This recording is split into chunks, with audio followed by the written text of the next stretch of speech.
Buenas noches, jóvenes. Espero que se encuentren bien junto a su familia, sin novedad. Vamos con la clase número 3, ¿ya? Y hasta aquí entraría la prueba de vuelta de vacaciones. Cualquier duda, ustedes saben, este es el correo que les creé, ¿ya? No se confundan, dice segundos medios, pero en realidad es solamente segundo medio B, ¿ya? Clase número 3, segundo medio B, la unidad número 1. El contenido que vamos a ver hoy es el parlamentarismo 1891-1925. Y el objetivo de esta clase pretende que ustedes puedan explicar las características del parlamentarismo en Chile entre 1891 y 1925. Las habilidades requeridas son pensamiento crítico, análisis y síntesis. Ya. El régimen parlamentario va desde 1891 hasta 1925. Y tenemos, ¿no es cierto?, al presidente Juan Luis Sanfuentes saliendo del Congreso Nacional, todos con sombreros de copa. Este es un tiempo donde gobierna la oligarquía, los ricos, las personas muy adineradas, los banqueros, los terratenientes, los industriales del salitre, del carbón. Se denomina régimen parlamentario aquel en donde el poder legislativo, Congreso Nacional, tiene más atribuciones que el poder ejecutivo, presidente de la República. En nuestro país se extendió desde 1891, guerra civil de ese año, hasta la promulgación de la Constitución de 1925 con el presidente Arturo Alessandri Palma. Aquí les busqué el salón de honor del antiguo Congreso Nacional, del que está en Santiago, porque el nuevo está en Valparaíso. Es aquí, inaugurado en 1901, donde, ¿no es cierto?, se desarrolló prácticamente toda la trama, ¿no es cierto?, de este periodo llamado el parlamentarismo. Los presidentes fueron don Jorge Bon Álvarez, 1891-1896, don Federico Errázuriz Echaurren, 1896-1901, don Germán Riesco Errázuriz, 1901-1906. Vayan viendo que se repiten los apellidos. Pedro Montt, en 1906-1910, don Ramón Barros Luco, de 1910 a 1915, don Juan Luis Sanfuentes, de 1915 a 1920, y don Arturo Alessandri Palma, de 1920 a 1925.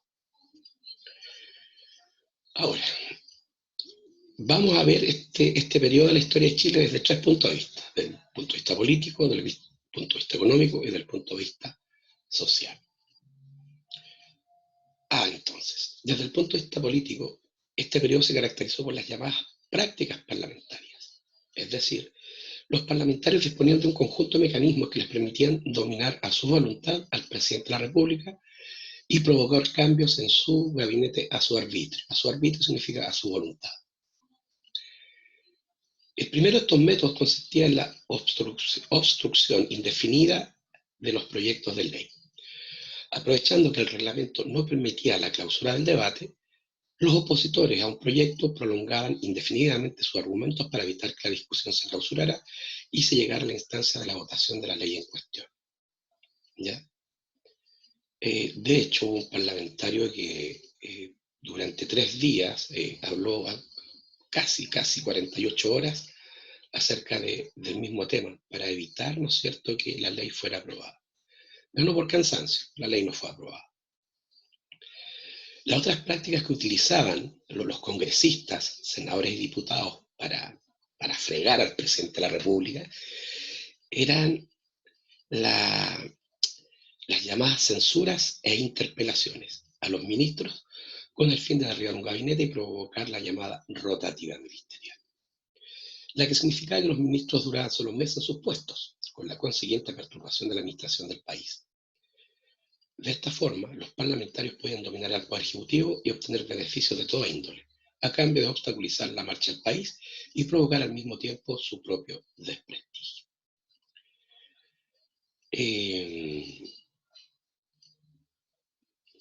Básicamente, muchachos, los ministros de Estado son los secretarios del presidente de la República, los que lo ayudan, ¿no es cierto?, para que él pueda, ¿no es cierto?, gobernar al país y administrar el país. Si tiene que estar constantemente cambiando ministros de Estado, evidentemente que su gestión no va a ser provechosa para el país ni para nadie.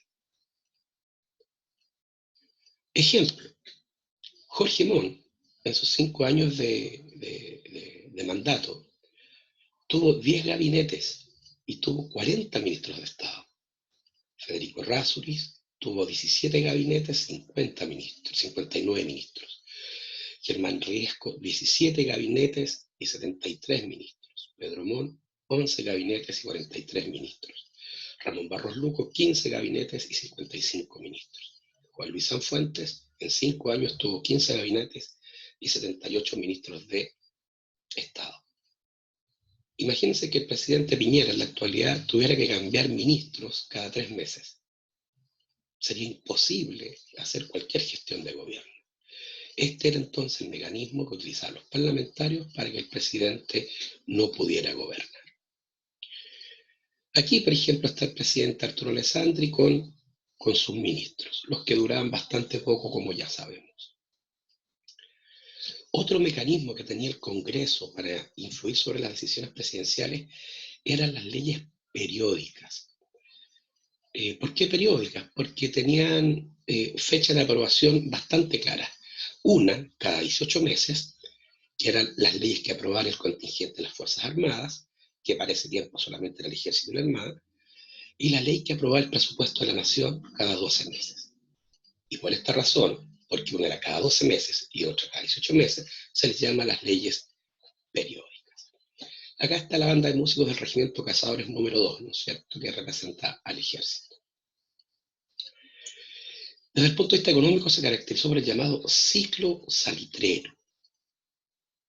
Termina la Guerra del Pacífico y Chile queda con la propiedad de las provincias de Tarapacá y Antofagasta, las cuales eran ricas en este mineral, que básicamente, muchachos, se utiliza para 2 cosas. La primera, fertilizar la tierra, y la segunda, como un componente básico de la pólvora, la que junto al carbón de piedra y el azufre, ¿no es cierto?, constituyen este explosivo que se usa, sabemos, para las armas, pero también, ¿no es cierto?, para la dinamita, y esto implica crear puentes, ¿no es cierto?, hacer túneles, etc. Este salitre se vende al mercado internacional, a Europa, que está en plena revolución industrial, y necesita fertilizantes ya para multiplicar su productividad agrícola y mantener a la gente que se ha ido a trabajar a la ciudad. Y estamos, ¿no es cierto?, en el siglo XIX, cuando comienza la carrera armamentista entre los países industriales para repartirse el mundo, y necesitan armas, y las armas funcionan con pólvora. Ya. Aquí hay un mapa conceptual, muchachos. Entonces dice, la riqueza salitrera, localizada en Tarapacá y Antofagasta, territorios peruanos y bolivianos, hasta la Guerra del Pacífico, 1839-1883, implicó que el territorio salitrero pasara a Chile. Sin embargo, estas riquezas no fueron controladas por el Estado chileno, sino que fueron controladas por extranjeros, especialmente ingleses. Allí donde está John Thomas North, el llamado rey del salitre. Un inglés que con una mano adelante y otra atrás llegó a nuestro país, se hizo mediante la especulación dueño de gran parte de la industria salitrera. La riqueza salitrera da vida a los campamentos salitreros, las llamadas oficinas salitreras, con diferencia entre las oligarquías, los ricos, los que dije recién, los terratenientes, los industriales, los banqueros, y los sectores populares con sus diferentes condiciones de vida. Esto merece un capítulo aparte y lo vamos a ver más ratito. La riqueza salitrera implica ganancia para el Estado a través de impuestos a la exportación del salitre, que representa grandes ingresos fiscales, ¿ya? Lo que implica dependencia de un solo producto, que es el salitre, y está sujeto al precio del mercado internacional, pero por otro lado también estos ingresos permiten modernizar el Estado, hacer puentes, más escuelas, más telégrafos, más hospitales, más cuarteles de policías, más carreteras, implementar el alcantarillado en las ciudades, implementar los primeros sistemas de iluminación eléctrico, los primeros sistemas de distribución de agua potable. Todo eso gracias a las riquezas generadas por el salitre y el impuesto que le pagaban al Estado. Aquí, ¿no es cierto?, las gestas salitreras, los obreros del salitre, trabajando en plena faena, ¿no es cierto? Hombres que venían del norte, perdón, del centro y sur del país, muchos extranjeros, peruanos, bolivianos, argentinos, chinos, yugoslavos, franceses, ingleses, alemanes. El Pampino fue un grupo muy, muy especial, muy variopinto, de diversa extracción, de diferentes países, forjados en las duras condiciones de vida del desierto, muchachos. ¿Ya? 28 grados bajo sombra en el día, 3, 4 grados a la intemperie en la noche. ¿Ya? Calor extremo, estamos en el desierto más árido del mundo, desierto de Atacama. Desde el punto de vista social, esta etapa se caracterizó por la aparición de 3 sectores sociales bien definidos: la oligarquía, la clase media y el proletariado urbano industrial.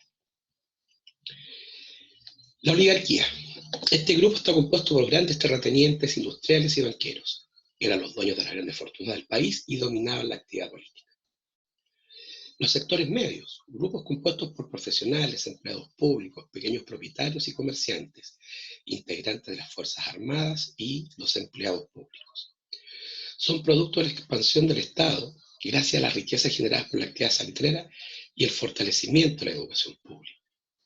Al haber más escuelas jóvenes se necesitan más profesores, al haber más hospitales se necesitan más enfermeras, más médicos. Se invirtió también en las vías férreas, los que necesitaban operarios calificados, maquinistas, caldereros, ¿no es cierto? Y esto va creando este grupo, ¿no es cierto?, que crece al amparo de la educación pública, ¿ya? Una educación pública que tuvo muchos obstáculos que vencer, pero que definitivamente dio a la llamada clase media, a esa clase media que vive de su trabajo, que sirve al Estado o a la empresa privada. No es pobre ni son ricos, viven de su trabajo, de su sueldo, de su salario. Y por último, el proletariado urbano industrial, grupo formado por los trabajadores de las faenas salitreras y del carbón, además de los que prestan servicio en la mediana industria de las grandes ciudades. ¿Ya? Fábricas de zapatos, fábricas textiles, de cerveza, de fideos, de muebles, de conserva. Las que se erigieron en las grandes ciudades del país, sobre todo en el centro del país.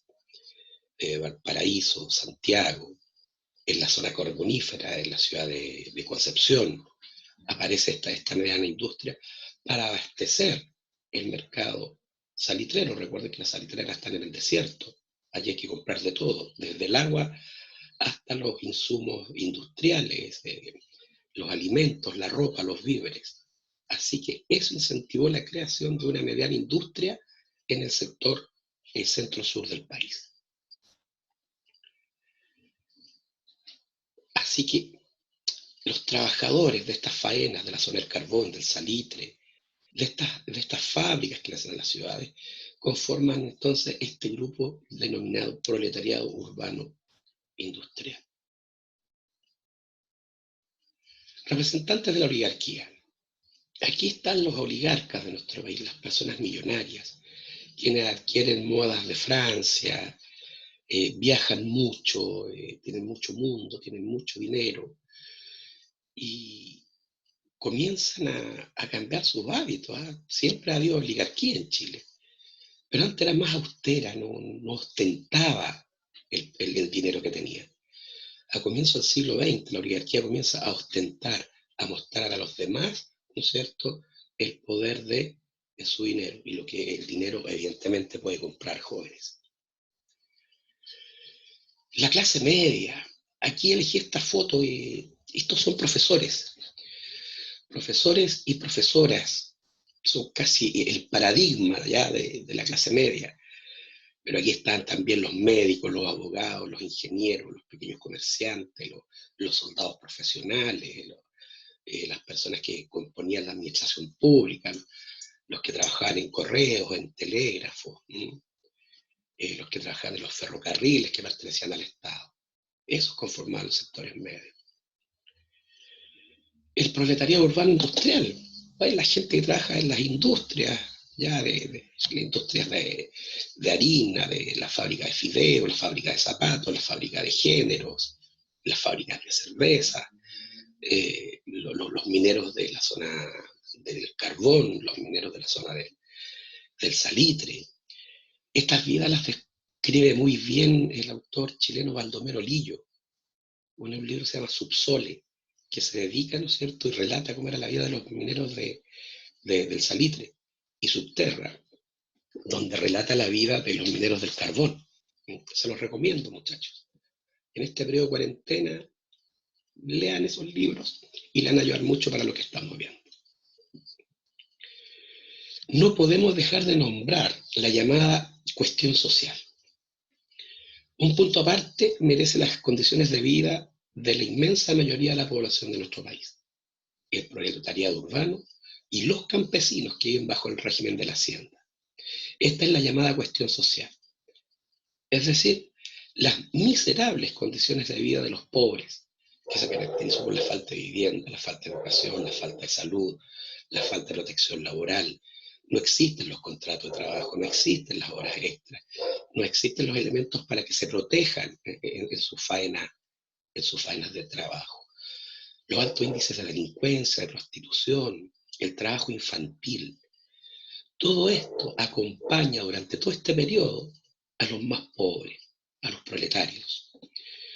Simbólicos son los conventillos, ¿ya? Estas piezas, ¿no es cierto?, que tienen un patio en común, ¿ya?, que carecen de toda medida de higiene, no hay agua potable, no hay alcantarillado, la gente vive amontonada, hacinada, lo que implica que adquieran enfermedades, pulmonía, tuberculosis, piojos, ¿no es cierto?, tifus, hepatitis, producto que las aguas servidas, ¿no es cierto?, pasaban por canales que no estaban cubiertos. En el campo la cosa no era mejor, muchachos. Las personas vivían en estos ranchos de barro y paja, pisos de tierra. Ellos viven en las haciendas son grandes extensiones de tierra que pertenecen a una sola persona, a una sola familia. Y son dos condiciones, o son peones, trabajadores temporales, o inquilinos, en donde el patrón del fundo les da un pedazo de tierra para que el campesino con su familia pueda sobrevivir. Y pueda plantar una huerta, tener sus gallinas, sus chanchitos, y tener una economía de autosubsistencia, porque no reciben sueldo. No reciben sueldo, solamente un pedazo de tierra para vivir. El peón recibe un sueldo que es muy poco, el que se complementa con ropa, con alcohol, ¿no es cierto?, y comida. Así se vivía en el campo chileno. Aquí tenemos un mapa conceptual de la cuestión social. Entonces, la cuestión social es el conjunto de problemas sociales que viven los sectores populares. Las causas de la cuestión social es la migración del campo a la ciudad, ¿ya? Y son las condiciones laborales que estos tienen, que son bastante desmejoradas. Esta migración campo-ciudad, este ejército de campesinos que llega a la ciudad, generan graves problemas sociales. El primero, y el más evidente, el déficit habitacional, ¿ya? Este grave déficit de viviendas, ¿no es cierto?, hace que la población se hacine en conventillos, en cités y ranchos. Este hacinamiento, este vivir amontonados, todo es causa de muchas enfermedades, ya lo que se traduce en alta mortalidad infantil, ausencia de políticas públicas de salud. Un detalle, para el año 1930, Chile tenía la tasa de mortalidad infantil más alta del mundo. 234 niños por cada 1000 morían antes del año. Si redondeamos, de 4 muchachos que nacían, fallecía uno. La más alta tasa de mortalidad infantil en 1930. Malas condiciones laborales, muchachos, bajos salarios, no hay contratos de trabajo. En el caso de las salitreras se les paga en ficha, no en dinero. lo que trae, ¿no es cierto?, como consecuencia vicios sociales, alto grado de alcoholismo, delincuencia, prostitución. Esto evidentemente no dejó indiferente a nadie, ¿ya? De hecho, los mismos trabajadores buscaron formas de autoayuda. ¿Cuáles fueron estas formas? Las mancomunales, las mutuales, las sociedades de resistencia, las cooperativas, la Federación Obrera de Chile, ¿ya? Que son intentos de los propios trabajadores por autoayudarse, ya que de parte del empresario, del empleador, no tienen absolutamente ningún beneficio. Las clases dirigentes, ¿cuál es la respuesta? El Estado reprime. Toda huelga obrera es reprimida a sangre y fuego. La más simbólica, icónica de estas huelgas fue la de la matanza de la Escuela Santa María en Iquique en 1907, donde los más conservadores dicen que fueron asesinadas 500 personas y los más alarmistas dicen que fueron asesinadas 5.000 personas. Nunca lo vamos a saber. El cuento es que el Estado mandó a reprimir a estas personas y a asesinarlas. ¿Qué pedían estas personas en la Escuela Santa María, en Iquique? Que se les pagara el dinero, que ojalá hubiese un médico por cada oficina salitrera y ojalá hubiese una escuela por cada oficina salitrera y mínimas condiciones de seguridad en el trabajo que ellos realizaban. Esas eran las grandes demandas, por eso los mataron. La Iglesia Católica no queda ajena, ¿ya? Y entonces se adhiere a la llamada doctrina social de la Iglesia, ya la encíclica del Papa León XIII, Rerum Novarum, renovarse o morir, en donde plantea que el capital y el trabajo deben convivir en armonía. Ya. Los industriales, los grandes empresarios deben pagarle bien a sus trabajadores, deben darles condiciones de seguridad a sus trabajadores, porque la riqueza que ellos obtienen, ya, merece por lo menos consideración hacia los trabajadores que la producen. Los partidos políticos se reorientan. Por ejemplo, el Partido Radical, que básicamente a mediados del siglo XIX, cuando nace, tenía como objetivo alcanzar una educación laica, restarle poder a la Iglesia Católica, a comienzos del siglo XX se declara derechamente partidario y defensor del proletariado industrial. En esta fecha donde aparece el Partido Obrero Socialista, en 1912, que en 1922 va a ser el Partido Comunista de Chile. 11 años después, en 1933, aparece el Partido Socialista de Chile. Ambos, todos estos partidos, ¿no es cierto?, identificados con las demandas de la clase proletaria y de la clase media. El Estado, si bien es cierto, no hace mucho, pero igual hace intentos por ayudar a mejorar las condiciones de vida de las personas. Y dicta las famosas leyes sociales. La ley de la silla, la ley de habitaciones obreras, la ley del descanso dominical, en 1920 la ley de instrucción primaria obligatoria. O sea, el Estado también intenta, ¿no es cierto?, mejorar las condiciones de vida de estas personas. En conclusión, muchachos, el régimen parlamentario se desarrolló entre 1891 y 1925, se caracterizó por la preeminencia del poder legislativo sobre el poder ejecutivo. Los mecanismos que utilizaron los parlamentarios para obstruir a los presidentes de este periodo fueron los votos de censura, las interpelaciones y la falta de clausura del debate, lo que se tradujo en las llamadas rotativas ministeriales, las que a su vez no dejaban gobernar a los presidentes. Desde el punto de vista económico tenemos el ciclo salitrero y desde el punto de vista social, ¿no es cierto?, la aparición de tres grupos sociales bien definidos: oligarquía, clase media y proletariado industrial, y característico de este periodo, ¿no es cierto?, la llamada cuestión social. Básicamente gobierna la oligarquía defendiendo sus intereses. Este es el régimen parlamentario, muchachos. Hijitos de Dios, ahí quedamos, recuerden, juanprofe.segundosmedios@gmail.com. Todas sus dudas, sus críticas, bienvenidas sean, muchachos. ¿Mm?